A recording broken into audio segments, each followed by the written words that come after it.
No cap. Man, can you believe there's only 3 weeks left of the semester? It went by so fast. Right? You know what? Actually, the last test we had in our class, all of my students got 100%. Shut up. That didn't happen. No cap, dude. No cap. What? I mean, like, they worked hard all semester. You're not lying to me? I'm not lying. I'm telling the truth. They worked hard all semester. They practiced English with everyone they met. All day, every day. Man, Yeah. they did all their assignments. I don't know. You know what? Now that I think about it, I'm not that surprised, right? Yeah. Because we have really cool students and, well, they have pretty cool teachers too. Hey everyone. So, no cap. This expression means that what you are saying is the truth.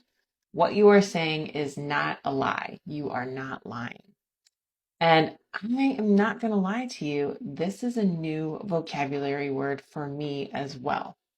But it's really popular right now. And so I thought if you're hearing it, maybe you have a question about what it means. So that's what it means. And we use this, I have seen this used most of the time at the end of a sentence. So for example, I might say, that dinner was delicious, no cap. Or I didn't sleep at all last night, no cap. I'm not lying. All right.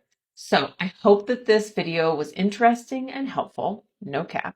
And let us know what vocabulary you have questions about. And we would love to answer those questions and maybe even make a TikTok about one of them.